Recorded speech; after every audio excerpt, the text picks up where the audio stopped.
Welcome to Fantastical Tales. This is a place to enjoy the glory of story. Folk tales, fairy lore, gothic horror, and the wonderfully weird. Thank you for joining me. Do you enjoy watching the deleted scenes from your favorite shows and movies? Well, this month's story is widely believed to be a deleted scene, which comes to us courtesy of Mr. Bram Stoker.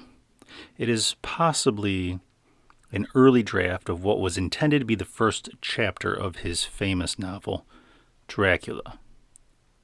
But it works very well on its own as a short story. And so, without further ado, here is Bram Stoker's Dracula's Guest. When we started for our drive, the sun was shining brightly on Munich, and the air was full of the joyousness of early summer. Just as we were about to depart, Herr Delbruck, the maître d'hôtel of the Quatre Saisons where I was staying, came down, bareheaded, to the carriage, and after wishing me a pleasant drive, said to the coachman, still holding his hand on the carriage door, "Remember you are back by nightfall. The sky looks bright, but there is a shiver in the north wind that says there may be a sudden storm. But I am sure you will not be too late." Here he smiled and added, "For you know what night it is." Johann answered with an emphatic, "Ja, mein Herr," and touching his hat, drove off quickly. When we had cleared the town, I said, after signaling for him to stop, "Tell me, Johann, what is tonight?" He crossed himself as he answered, "Walpurgisnacht." Then he took out his watch, a great, old-fashioned German silver thing as big as a turnip, and looked at it, with his eyebrows gathered together and a little impatient shrug of his shoulders. I realized that this was his way of respectfully protesting against the unnecessary delay, and sank back into the carriage. Merely motioning him to proceed, he started off rapidly as if to make up for lost time. Every now and then, the horses seemed to throw up their heads and sniff the air suspiciously. On such occasions, I often looked round in alarm. The road was pretty bleak, for we were traveling a sort of high, wind-swept plateau. As we drove, I saw a road that looked but little used, which seemed to dip through a little winding valley. It looked so inviting that, even at the risk of offending him, I called Johann to stop, and when he had pulled up, I told him I would like to drive down that road. He made all sorts of excuses and frequently crossed himself as he spoke. This somewhat piqued my curiosity, so I asked him various questions. He answered fencingly and repeatedly, looking at his watch in protest. Finally I said, "Well, Johann, I want to go down this road. I shall not ask you to come unless you like, but tell me why you do not like to go. That is all I ask."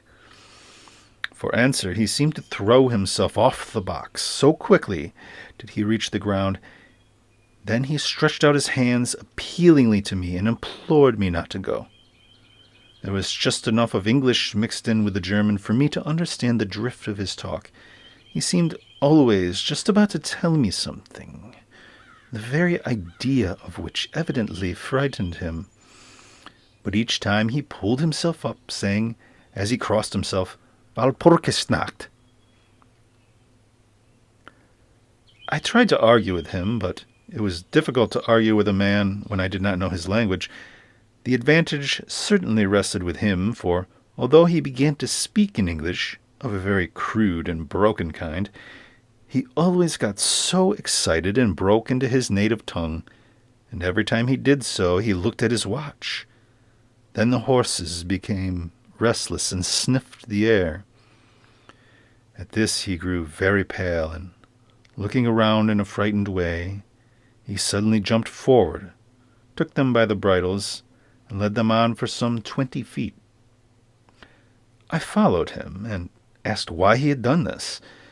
For answer, he crossed himself, pointing to the spot we had left, and drew his carriage in the direction of the other road, indicating a cross, and said, first in German and then in English, "Buried him." I remembered the old custom of burying criminals at crossroads. Ah, how interesting. But for the life of me, I could not make out why the horses were frightened. Whilst we were talking, we heard a sort of sound between a yelp and a bark. It was far away. The horses got very restless, and it took Johann all his time to quiet them.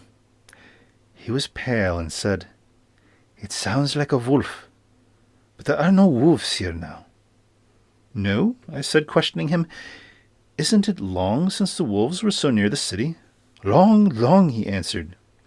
"In the spring and summer. But the snow, the wolves have been here not so long." Whilst he was petting the horses and trying to quiet them, dark clouds drifted rapidly across the sky. The sunshine passed away, and a breath of cold wind seemed to drift past us. It was only a breath, however, and more in the nature of a warning than a fact. For the sun came out brightly again.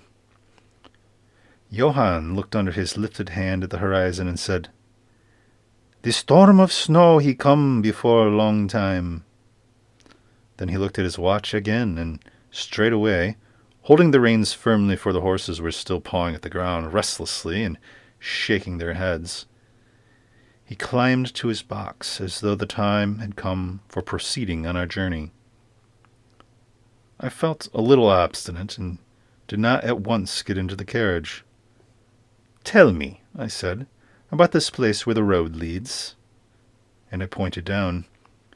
Again he crossed himself and mumbled a prayer before he answered, "It is unholy." "What is unholy?" I inquired. "The village." "Then there is a village?" No one lives there hundreds of years." My curiosity was piqued. "But you said there was a village." "There was." "Where is it now?" Whereupon he burst out into a long story in German and English, so mixed up that I could not quite understand exactly what he said. But roughly I gathered that long ago, hundreds of years, men had died there and been buried in their graves, and sounds were heard under the clay. And when the graves were opened, men and women were found rosy with life and their mouths red with blood. And so, in haste to save their lives, aye, and their souls, and here he crossed himself, those who were left fled away to other places where the living lived and the dead were dead, and not something. He was evidently afraid to speak the last words. As he proceeded with his narration, he grew more and more excited. It seemed as if his imagination had got hold of him, and he ended in a perfect paroxysm of fear. White-faced, perspiring, trembling, and looking round him as if expecting that some dreadful presence would manifest itself there in the bright sunshine on the open plain. Finally, in an agony of desperation, he cried, "Walpurgisnacht!" and pointed to his carriage for me to get in. All my English blood rose at this, and standing back I said, "You are afraid, Johann. You are afraid. Go home. I shall return alone. The walk will do me good." The carriage door was open. I took from the seat my oak walking stick, which I always carry on my holiday excursions, and closed the door, pointing back to Munich, and said, "Go home, Johann. Walpurgisnacht does not concern Englishmen." The horses were now more restive than ever, and Johann was trying to hold them in, while excitedly imploring me not to do anything so foolish. I pitied the poor fellow. He was deeply in earnest. But all the same, I could not help laughing. His English was quite gone now. In his anxiety, he had forgotten that his only means of making me to understand was to talk my language, and so he jabbered away in his native German. It began to be a little tedious. After giving the direction home, I turned to go down the crossroad into the valley. With a despairing gesture, Johann turned his horses towards Munich. I leaned on my stick and looked after him. We went slowly along the road for a while, and then there came over the crest of the hill a man, tall and thin. I could see so much in the distance. When he drew near the horses, they began to jump and kick about, and to scream with terror. Johann could not hold them in. They bolted down the road, running away madly. I watched them out of sight, and then looked for the stranger, but I found that he too was gone. With a light heart, I turned down the side road through the deepening valley in which Johann had objected. There was not the slightest reason that I could see for his objection, and I dare say I trampled for a couple of hours without thinking of time or distance, and certainly without seeing a person or a house. So as far as the place was concerned, it was desolation itself. But I did not notice this particularly till, on turning a bend in the road, I came upon a scattered fringe of wood. Then I recognized that I had been impressed unconsciously by the desolation of the region through which I had passed. I sat down to rest myself and began to look around. It struck me that it was considerably colder than it had been at the commencement of my walk. A sort of sighing sound seemed to be around me, with now and then high overhead a sort of muffled roar. Looking upwards, I noticed the great thick clouds were drifting rapidly across the sky from the north to the south at a great height. There were signs of a coming storm in some lofty stratum of the air. I was a little chilly, and thinking that it was the sitting still after the exercise of walking, I resumed my journey. The ground I passed over now was much more picturesque. There were no striking objects that the eye might single out, but in all there was a charm of beauty. I took little heed of time, and it was only when the deepening twilight forced itself upon me that I began to think of how I should find my way home. The brightness of the day had gone. The air was cold, and the drifting of clouds high overhead was more marked.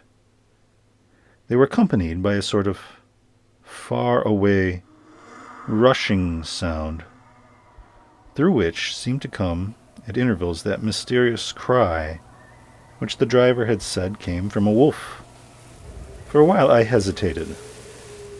I had said I would see the deserted village, and so on I went, and presently came on a wide stretch of open country, shut in by hills all around. Their sides were covered with trees which spread down to the plain, dotting in clumps the gentler slopes and hollows which showed here and there. I followed with my eye the winding of the road, and saw that it curved close to one of the densest of these clumps, and was lost behind it. As I looked, there came a cold shiver in the air, and the snow began to fall. I thought of the miles and miles of bleak country I had passed, and then hurried on to seek the shelter of the wood in front. Darker and darker grew the sky, and faster and heavier fell the snow, till the earth before and around me was a glistening white carpet, the farther edge of which was lost in misty vagueness. The road was here, but crude, and when on the level its boundaries were not so marked as when it passed through the cuttings, and in a little while I found that I must have strayed from it, for I missed underfoot the hard surface, and my feet sank deeper in the grass and moss. Then the wind grew strong and blew with an ever-increasing force, till I was fain to run before it. The air became icy cold, and in spite of my exercise, I began to suffer.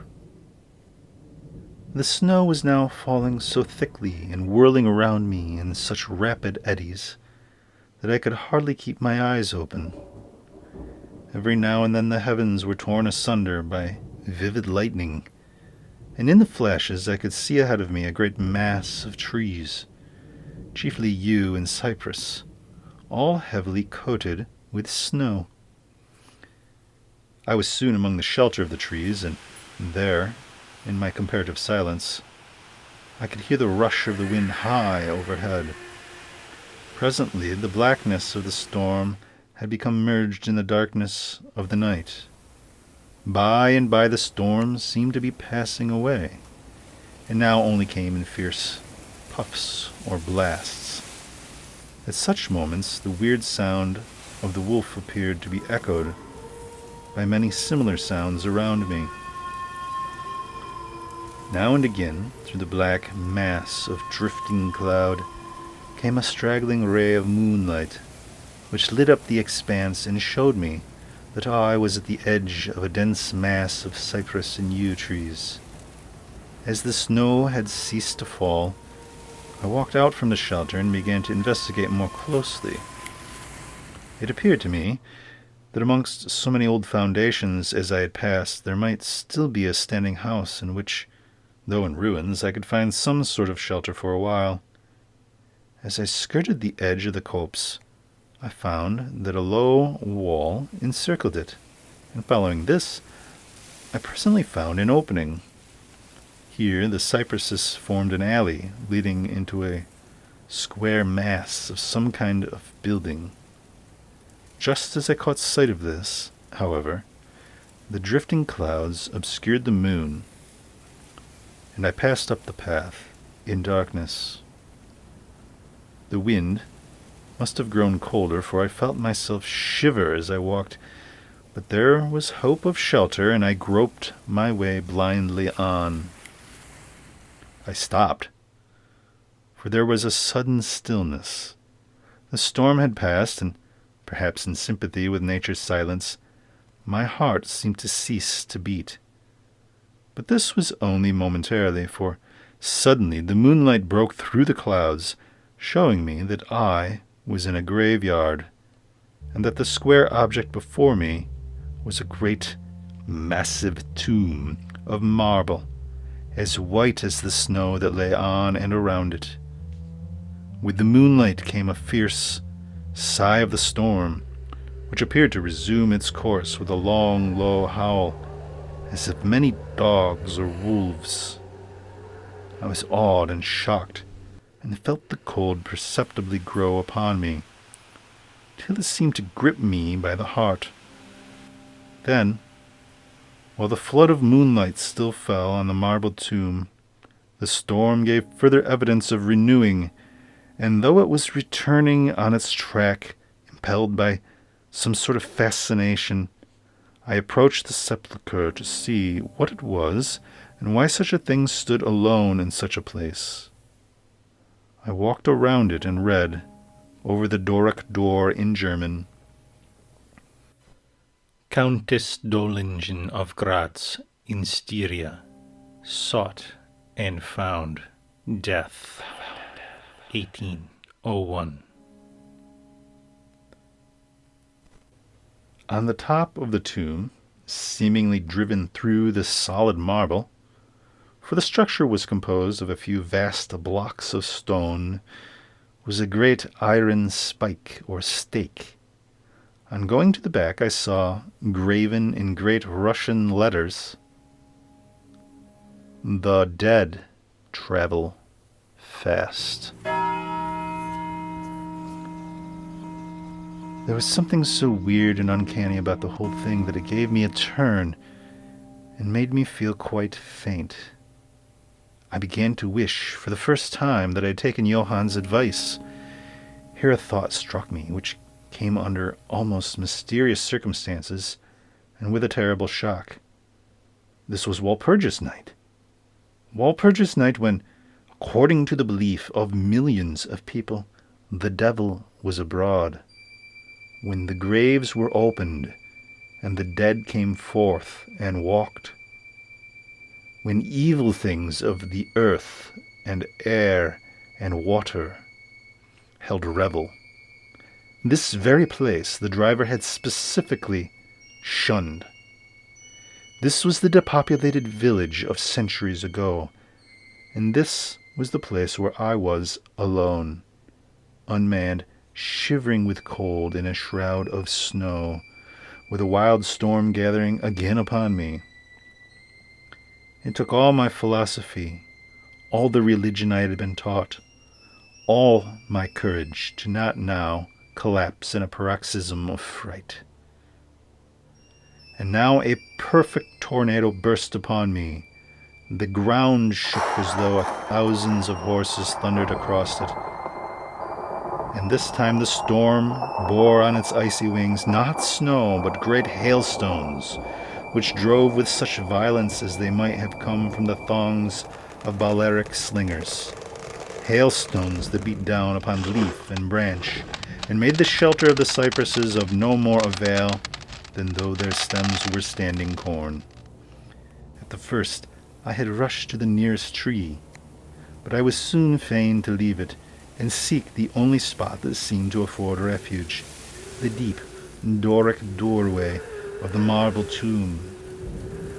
And there, crouching against the massive bronze door, I gained a certain amount of protection from the beating of the hailstones, for now they only drove against me as they ricocheted from the ground and the side of the marble.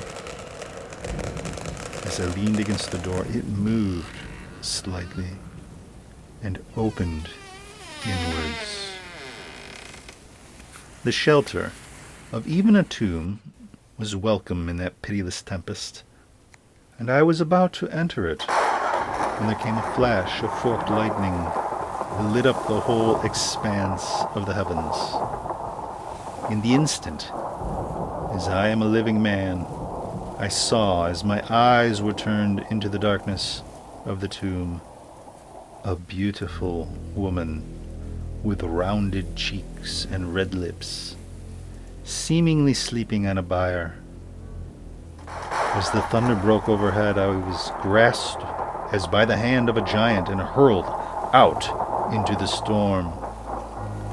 The whole thing was so sudden that before I could realize the shock, moral as well as physical, I found the hailstones were beating me down. At the same time, I had a strange, dominating feeling that I was not alone. I looked towards the tomb. Just then there came another blinding flash, which seemed to strike the iron stake that surmounted the tomb and to pour through the earth, blasting and crumbling the marble as a burst of flame. The dead woman rose for a moment in agony, while she was lapped in the flame, and her bitter scream of pain was drowned in the thunder crash. The last thing I heard was this mingling of dreadful sound, and again I was seized in the giant grasp and dragged away, while the hailstones beat on me, and the air around seemed to reverberate with the howling of wolves. The last sight that I remembered was a vague, white, moving mass, as if all the graves around me had sent out the phantoms of their sheeted dead, and that they were closing in on me through the white cloudiness of the driving hail. Gradually, there came a sort of vague beginning of consciousness, then a sense of weariness that was dreadful. For a time, I remembered nothing, but slowly my senses returned. My feet seemed positively racked with pain, yet I could not move them. They seemed to be numbed. There was an icy feeling in the back of my neck and all down my spine, and my ears, like my feet, were dead, yet in torment. There was in my breast a sense of warmth, which was by comparison delicious.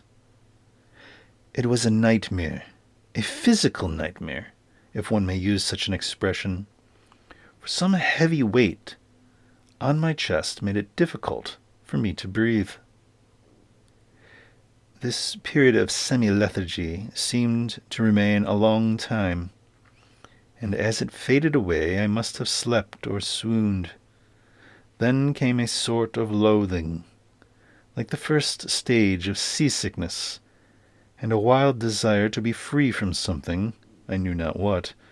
A vast stillness enveloped me, as though all the world were asleep or dead, only broken by the low panting, as of some animal close to me.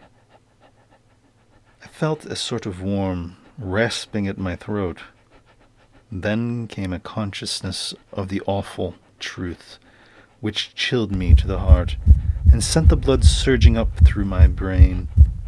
Some great animal was lying on me, and now licking my throat. I feared to stir, for some instinct of prudence bade me lie still. But the brute seemed to realize that there was now some change in me, for it raised its head. Through my eyelashes I saw above me the two great flaming eyes of a gigantic wolf. Its sharp white teeth gleamed in the gaping red mouth, and I could feel its hot breath, fierce and acrid, upon me. For another spell of time I remembered no more. Then I became conscious of a low growl, followed by a yelp, renewed again and again. Then, seemingly very far away, I heard, "Hello! Hello! Hello! Hello!" as of many voices calling in unison. Hello! Cautiously, I raised my head and looked in the direction whence the sound came, but the cemetery blocked my view. The wolf still continued to yelp in a strange way, and a red glare began to move round the grove of cypresses, as though following the sound. As the voices drew closer, the wolf yelped faster and louder. I feared to make either sound or motion. Nearer came the red glow over the white pall which stretched into the darkness around me. Then all at once, from beyond the trees, there came a sort of trot of a troop of horsemen, bearing torches. The wolf rose from my breast and made for the cemetery. I saw one of the horsemen, they were soldiers, judging by their caps and long military cloaks, raise his carbine and take aim. A companion knocked up his arm, and I heard the ball whiz over my head. He had evidently taken my body for that of a wolf. Another sighted the animal as it slunk away, and a shot followed. Then, at a gallop, the troop rode forward, some towards me, and others following the wolf as it disappeared among the snow-clad cypresses. As they drew nearer, I tried to move, but was powerless, although I could see and hear all that went on around me. 2 or 3 of the soldiers jumped from their horses and knelt beside me. One of them raised my head and placed his hand over my heart. "Good news, comrades," he cried. "His heart still beats." Then some brandy was poured down my throat. It put vigor into me, and I was able to open my eyes fully and look around. Lights and shadows were moving among the trees, and I heard men call to one another. They drew together, uttering frightened exclamations, and the lights flashed as the others came pouring out of the cemetery pell-mell, like men possessed. When the further ones came close to us, those who were around me asked them eagerly, "Well, have you found him?" The reply rang out hurriedly, "No, no, come away, quick, quick! This is no place to stay, and on this of all nights. What was it? Was the question asked in all manner of keys. The answer came variously, and all indefinitely, as though the men were moved by some common impulse to speak, yet were restrained by some common fear from giving their thoughts. It, indeed, gibbered one, whose wits had plainly given out for the moment. A wolf, yet not a wolf, another put in. No use in trying for him without the sacred bullet, a third remarked. Serve us right for coming out on this night. Truly we have earned our 1,000 marks, were the cries of a fourth. There was blood on the broken marble, another said. The lightning never brought that there. And for him, is he safe? Look at his throat. See, comrades, the wolf has been lying on him and keeping his blood warm. The officer looked at my throat and replied, He is all right. The skin is not pierced. What does it all mean? We should never have found him but for the yelping of the wolf. What became of it? Asked the man who was holding up my head, who seemed the least panic-stricken of the party, for his hands were steady and without tremor. On his sleeve was the chevron of a petty officer. It went to its home, answered the man, whose long face was pallid, and who actually shook with terror as he glanced around him fearfully. Are the graves enough therein which it may lie? The officer raised me to a sitting posture, as he uttered a word of command. Then several men placed me upon a horse. He sprang to the saddle behind me, took me in his arms, and gave the word to advance. And turning our faces away from the cypresses, we rode away in swift military order. As yet my tongue refused its office. I was perforce silent. I must have fallen asleep, for the next thing I remembered was finding myself standing up, supported by a soldier on each side of me. It was almost broad daylight, and to the north a red streak of sunlight was reflected, like a path of blood, over the waste of snow. The officer was telling the men to say nothing of what they had seen, except that they had found an English stranger guarded by a large dog. Dog? That was no dog. One of the men objected that it was no dog. But the young officer answered calmly, I said, dog. Dog, reiterated the other. It was evident that his courage was rising with the sun, and, pointing to me, he said, Look at his throat. Is that the work of a dog, master? Instinctively I raised my hand to my throat. As I touched it, I cried out in pain. The men crowded around to look, some stooping down from their saddles, and again there came the calm voice of the young officer. A dog, as I said. If aught else were said, we should only be laughed at. When we arrived, Herr Delbruck rushed so quickly down the steps to meet me that it was apparent that he had been watching within. Taking me by both hands, he solicitously led me in. The officer saluted me and was turning to withdraw when I recognized his purpose and insisted that he should come to my rooms. Over a glass of wine, I warmly thanked him and his brave comrades for saving me. He replied simply that he was more than glad, and that Herr Delbruck had at the first taken steps to make sure all the searching party pleased. At which ambiguous utterance the maître d'hôtel smiled, while the officer pleaded duty and withdrew. But Herr Delbruck, I inquired, How and why was it that the soldiers searched for me? He shrugged his shoulders as if in depreciation of his own deed, and he replied, I was so fortunate as to obtain leave from the commander of the regiment in which I served to ask for volunteers. But how did you know I was lost? I asked. The driver came hither with the remains of his carriage, which had been upset when the horses ran away. But surely you would not send a search party of soldiers merely on this account. Oh, no, he answered. But even before the coachman arrived, I had this telegram from the boyar whose guest you are. And he took from his pocket a telegram, which he handed to me, and I read, Be careful of my guest.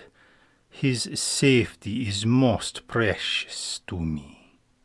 Should aught happen to him, or if he be missed, spare nothing to find him and ensure his safety. He is English and therefore adventurous.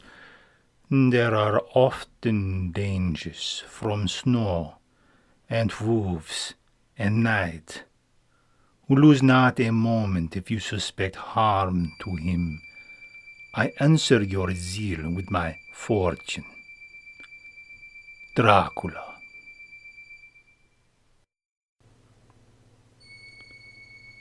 As I held the telegram in my hand, the room seemed to whirl around me, and if the attentive maître d'hôtel had not caught me, I think I should have fallen. There was something so strange in all this, something so weird and impossible to imagine, that there grew on me a sense of my being in some way the sport of opposite forces, the mere vague idea of which seemed in a way to paralyze me. I was certainly under some form of mysterious protection from a distant country.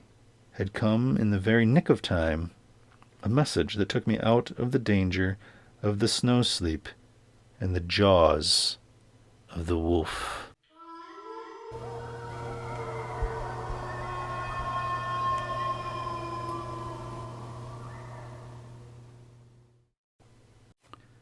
Thank you for listening.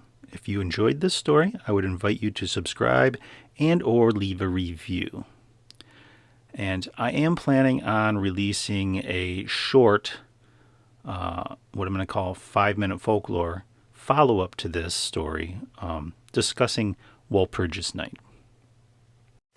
Certainly, I will be publishing that before April 30th, which is Walpurgis Night. So, again, thank you for listening, and goodbye for now.